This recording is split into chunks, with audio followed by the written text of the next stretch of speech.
Good afternoon to all. നമ്മളൊന്ന് നോക്കാൻ പോകുന്നത് നമ്മുടെ നാഷണാലിസം ഇൻ ഇന്ത്യ എന്ന് പറയുന്ന ചാപ്റ്ററിൻ്റെ അവസാനത്തെ പാർട്ടാണ്. The sense of collective belonging. എല്ലാവരും പേജ് നമ്പർ 46 എടുക്കുക. നമുക്ക് തുടങ്ങാം. Then nationalism spreads when people begin to believe. അങ്ങനെയാണ് നമ്മുടെ സ്റ്റാർട്ട് ചെയ്യുന്നത് തന്നെ സെൻറ്റൻസ്.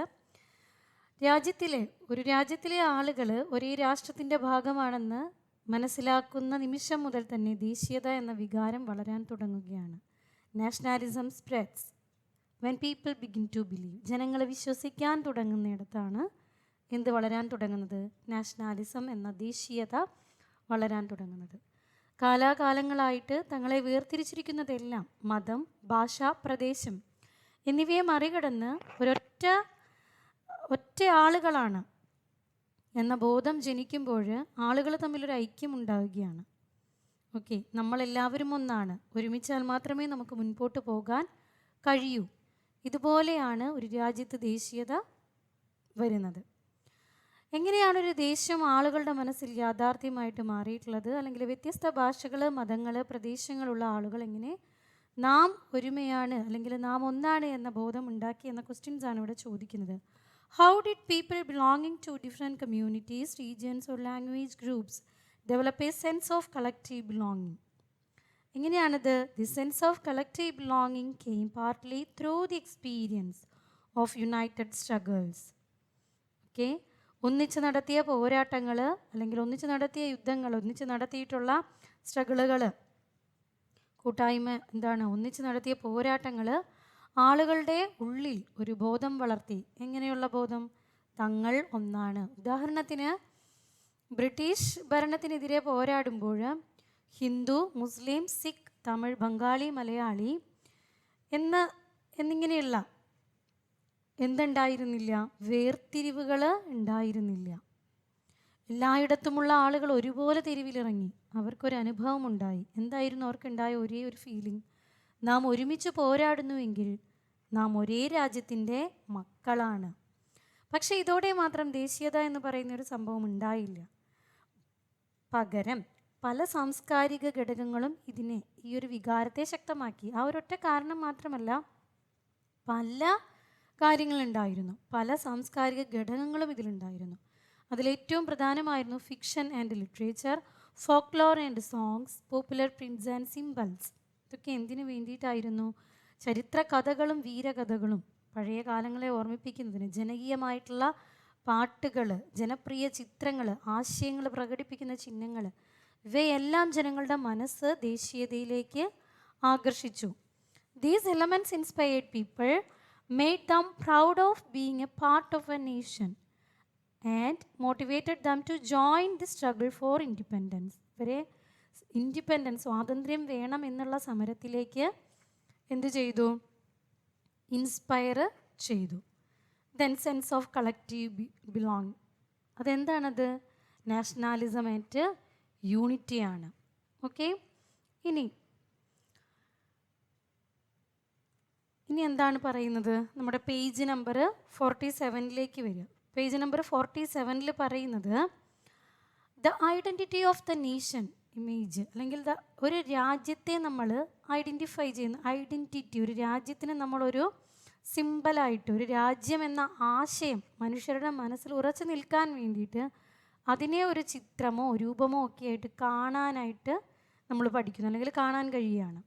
ഒരു കുഞ്ഞ് തൻ്റെ അമ്മയെ ചിന്തിക്കുമ്പോൾ മനസ്സിലൊരു രൂപം വരുന്നത് പോലെ രാജ്യം ഒരു ജീവിക്കുന്ന രൂപമായി, അല്ലെങ്കിൽ ജീവനുള്ള ഒരു കൺസെപ്റ്റായിട്ട് നമ്മുടെ മനസ്സിൽ നിറഞ്ഞു നിൽക്കാൻ വേണ്ടിയിട്ട് ഉള്ള കാര്യങ്ങളാണ്. 19-ാം നൂറ്റാണ്ടിൽ ദേശീയത വളർന്നപ്പോൾ ഇന്ത്യയുടെ ഐക്യം ഭാരതമാതാവിൻ്റെ രൂപത്തോട് ബന്ധിപ്പിച്ച് തുടങ്ങുകയുണ്ടായി. ആദ്യമായിട്ട് ഭാരത് മാതയുടെ രൂപം വരച്ചത് ബങ്കിം ചന്ദ്ര ചന്തോപാധ്യായാണ്. അദ്ദേഹം 1870കളിൽ വന്ദേ മാതരം എന്ന കവിതയെ മാതൃഭൂമിക്കും ദേവീ രൂപത്തിനും സമർപ്പിച്ചു. പിന്നീട് ഈ ഗാനം ആനന്ദമഠ് എന്ന നോവലിൽ ഉൾപ്പെടുത്തുകയുണ്ടായി. അത് സ്വദേശ പ്രസ്ഥാനം കാലത്ത്, ആ പ്രസ്ഥാന കാലത്ത് ജനങ്ങളിൽ വലിയ ആവേശം പകരുകയും ചെയ്തിട്ടുണ്ടായിരുന്നു. ഓക്കെ, ദെൻ സ്വദേശി പ്രസ്ഥാനത്തിൽ നിന്നും പ്രചോദനം ഉൾക്കൊണ്ടുകൊണ്ട് അഭിനീന്ദ്രനാഥ് ടാഗോർ ഭാരത് മാതയുടെ ഒരു ചിത്രം, പ്രശസ്തമായിട്ടുള്ള ഒരു ചിത്രം അദ്ദേഹം വരച്ചിട്ടുണ്ടായിരുന്നു. ഈ ചിത്രത്തിൽ ഭാരതമാത ഒരു സന്യാസിയുടെ രൂപത്തിലാണ് നിൽക്കുന്നത്. She's calm, composed, divine and spiritual. ശാന്തമായ മുഖഭാവം, ദൈവീകത, ആത്മീയത എല്ലാം ഇതിൽ പ്രകടമായി. തുടർന്ന് ഈ മാതൃരൂപം ജനപ്രിയമായി പലതരത്തിലുള്ള ചിത്രങ്ങളായിട്ട് പ്രചരിച്ചു. ആരും വീടുകളിൽ ഭാരത് മാതയുടെ ചിത്രം വെക്കുന്നത് ഒരു ദേശഭക്തിയുടെ, അതായത് ഭാരത് മാതാവിൻ്റെ ചിത്രം വീടുകളിൽ സൂക്ഷിക്കുന്നത് ദേശഭക്തിയുടെ, ദേശസ്നേഹത്തിൻ്റെ ഒരു അടയാളമായിട്ട് കണക്കാക്കപ്പെട്ടു. ഓക്കെ, ദേശീയതയുടെ വികാരം ഉണർത്താനായിട്ട് പല മേഖലകളിൽ 19-ാം നൂറ്റാണ്ടിൽ ഇന്ത്യയിൽ പല മേഖലകളിൽ പല പ്രവർത്തനങ്ങൾ നടക്കുകയുണ്ടായി. ഇന്ത്യയിൽ എന്ത് സംഭവിച്ചു? Idea of nationalism also developed through a movement to revive Indian folklore. അതായത് ഇന്ത്യയുടെ പഴയ പഴങ്കഥകൾ അല്ലെങ്കിൽ ഫോക്ലോറുകളിൽ കഥകൾ, പാട്ടുകൾ, ഇവയെ ശേഖരിക്കാൻ വേണ്ടിയിട്ട്, ഇവയിൽ നിന്നാണെന്ന് മനസ്സിലാക്കിയിട്ട് ഇവയെ ശേഖരിക്കാനായിട്ടുള്ള ശ്രമങ്ങൾ തുടങ്ങി. കാരണം ജനങ്ങളുടെ യഥാർത്ഥ സംസ്കാരമാണ് ഇത് ചിത്രീകരിക്കുന്നത്, അല്ലെങ്കിൽ പഴയ ഫോക്ലോറുകളും പഴയ വീരകഥകളുമൊക്കെ ജനങ്ങളുടെ യഥാർത്ഥ ജീവിതത്തെയാണ് ചിത്രീകരിക്കുന്നത് എന്നായിരുന്നു വിശ്വാസം. ബ്രിട്ടീഷുകാരുടെ വരവ് കൊണ്ട് ഇന്ത്യൻ സംസ്കാരം എന്ന് പറയുന്നത് തകർന്നുപോയി എന്ന തോന്നൽ ജനങ്ങളിലുണ്ടായി. അതിനാൽ തന്നെ പഴയ ഫോക്ക് സംസ്കാരം സംരക്ഷിക്കണമെന്ന് ദേശാഭിമാനികൾ കരുതി. നമ്മുടെ ബംഗാളിൽ രവീന്ദ്രനാഥ് ടാഗോർ ബല്ലാഡുകളും നഴ്സറി റൈമുകളും ശേഖരിച്ച് ഫോക്ക് കലയുടെ പുനരുജ്ജീവനത്തിന് നേതൃത്വം നൽകി. ഓക്കെ, ദെൻ മദ്രാസിലേക്ക് വരികയാണെങ്കിൽ പേജ് നമ്പർ 48 മദ്രാസിൽ വെച്ച് നടേശ ശാസ്ത്രി തമിഴ് ഫോക്ക് കഥകൾ 4 വാല്യങ്ങളായിട്ട് പ്രസിദ്ധീകരിക്കുകയുണ്ടായി. തമിഴ്നാട്ടിലേക്ക് വരുമ്പോൾ നടേശ ശാസ്ത്രി ഫോക്ലോറുകൾ, തമിഴ് ഫോക്ക് കഥകൾ, ഫോക്ലോറല്ല ഫോക്ക് കഥകൾ 4 വാല്യങ്ങളായിട്ട് പ്രസിദ്ധീകരിച്ചു. എൻ്റെ പേര് the folklore of southern India എന്നാണ്. അദ്ദേഹം വിശ്വസിച്ചത് ഫോക്ലോറാണ് ജനങ്ങളുടെ ചിന്തകളും സംസ്കാരവും ഏറ്റവും വിശ്വസ്തമായിട്ട് പ്രതിഫലിപ്പിക്കുന്നത് എന്നായിരുന്നു. ഓക്കെ, ദെൻ നെക്സ്റ്റ് നമ്മൾ പറയുന്നത് ദേശീയ പ്രസ്ഥാനം വളർന്നു വന്നപ്പോൾ നേതാക്കൾ ജനം ഒന്നുചേരാൻ സഹായിക്കുന്ന ചിഹ്നങ്ങൾ എന്ത് ചെയ്യാൻ തുടങ്ങി? രൂപപ്പെടുത്താനായിട്ട് തുടങ്ങി. സ്വദേശി പ്രസ്ഥാന കാലത്ത് ഒരു ത്രിവർണ്ണ പതാക നിർമ്മിക്കുകയുണ്ടായി. Try colour flag. അതിൻ്റെ നിറം എന്ന് പറയുന്നത് ചുവപ്പ്, പച്ച, മഞ്ഞ, റെഡ്, ഗ്രീൻ, യെല്ലോ കളറിലുള്ള ഒരു ഫ്ലാഗ് ആയിരുന്നു. Okay, it had 8 lotus representing 8 province of British India. ഇതിൽ 8 താമരകൾ ബ്രിട്ടീഷ് ഇന്ത്യയിലെ 8 പ്രവിശ്യകളും ചന്ദ്രകല, ഹിന്ദു മതത്തിനും ഇസ്ലാമുമുള്ള ഐക്യത്തെയും പ്രതിനിധീകരിച്ചു. 1921 ഗാന്ധിജി വീണ്ടും ഒരു ട്രൈ കളർ ഫ്ലാഗ് നിർമ്മിച്ചു. ചുവപ്പ്, പച്ച, വെള്ള നിറങ്ങളായിരുന്നു. ഈ ട്രൈ കളർ ഫ്ലാഗിൻ്റെ മധ്യത്തിലായിട്ട് ഒരു എന്തുണ്ടായിരുന്നു? Spinning wheel, ചർക്കയുണ്ടായിരുന്നു. ഇത് സ്വയം പര്യാപ്തതയുടെ ഗാന്ധിയ ആശയത്തെയാണ് എന്ത് ചെയ്തത്? പ്രതിനിധീകരിച്ചിരുന്നത്. It was gain a tricolour red, green and white and had a spinning wheel in the center representing the Gandhian ideal of self-help. Okay, then ഈ പതാക ഉയർത്തിക്കൊണ്ട് പോകുന്നത് തന്നെ ഒരു ബ്രിട്ടീഷ് ഭരണത്തോടുള്ള പ്രതിരോധത്തിൻ്റെ ചിഹ്നം ആയി. നെക്സ്റ്റ് പാരഗ്രാഫ്, ദേശീയത വളർത്താനുള്ള മറ്റൊരു മാർഗത്തെ, ചരിത്രത്തെ, മറ്റൊരു മാർഗം എന്ന് പറയുന്നത് നമ്മുടെ പഴയ ചരിത്രത്തെ പുനർവ്യാഖ്യാനിക്കുക എന്നതായിരുന്നു. Another means of creating a feeling of nationalism was through reinterpretation of history. ചരിത്രത്തെ നമ്മൾ റീഇൻ്റർപ്രിട്ടേഷൻ നടത്തുന്നു എന്നതാണ്. എന്താണത്? ഇന്ത്യയുടെ ഏൻഷ്യൻ്റ് ആയിട്ടുള്ള മഹത്വം അല്ലെങ്കിൽ ആ ഒരു ചരിത്രത്തെ നമ്മൾ തിരിച്ചറിയുക, നമ്മുടെ ആളുകളിൽ അഭിമാനം വളർത്തുക എന്നുള്ളതായിരുന്നു ഏറ്റവും നല്ല മാർഗം. അതുകൊണ്ട് തന്നെ അവർ നമ്മുടെ പുരാതന ഭാരതത്തിൽ ശാസ്ത്രം, കല, ഗണിതം, മതചിന്ത, നിയമം, തത്വചിന്ത, വ്യാപാരം എന്നിവയിലെ അത്ഭുത നേട്ടങ്ങളെക്കുറിച്ച് എഴുതി. Okay, they wrote about the glorious development in ancient time when art and architecture, science and mathematics, religion and culture, law and philosophy, craft and trade had flourished. Okay, അത് നമ്മുടെ ഒരു ഗ്ലോറിയസ് ടൈം പീരീഡാണ്. അതിനെക്കുറിച്ച് അവർ വീണ്ടും വ്യാഖ്യാനിച്ചെഴുതി. അവർ പറഞ്ഞത് നമ്മുടെ രാജ്യം ഒരിക്കൽ അതുല്യമായിരുന്നു, ബ്രിട്ടീഷുകാർ വന്നപ്പോഴാണ് അവസ്ഥ മോശമായത്. ഇത്തരം ചരിത്രങ്ങൾ വായിക്കുമ്പോൾ ജനങ്ങളിൽ അഭിമാനവും ദേശസ്നേഹവും വളർന്നു. ഓക്കെ, എന്നാൽ എല്ലാവരെയും ഒന്നിപ്പിക്കാനുള്ള ഈ ശ്രമങ്ങൾക്ക് ചില പ്രശ്നങ്ങളുണ്ടായിരുന്നു. പതാകകളിലും ചിത്രങ്ങളിലും ഉപയോഗിച്ച ചിഹ്നങ്ങൾ പലപ്പോഴും ഹിന്ദു ചിഹ്നങ്ങൾ ആയിരുന്നു. അതിനാൽ തന്നെ മറ്റു മതക്കാർക്ക് തങ്ങൾ പുറത്തു നിൽക്കുന്നതായിട്ടുള്ളൊരു ഫീലിംഗ് ഉണ്ടായി. അതിനാൽ ദേശീയതയുടെ പാതയിൽ വെല്ലുവിളികളും ഉണ്ടായിരുന്നു. These efforts to unify people were not without problems.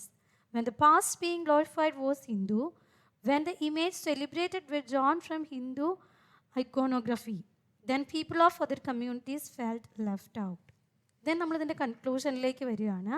ഇതിൻ്റെ കൺക്ലൂഷനിലേക്ക് വരുമ്പോൾ പറയുന്നത് ബ്രിട്ടീഷുകാരുടെ a growing, page number 49, a growing anger against the colonial government was thus bringing together various groups and classes of India into a common struggle for freedom in the first half of the 20th century.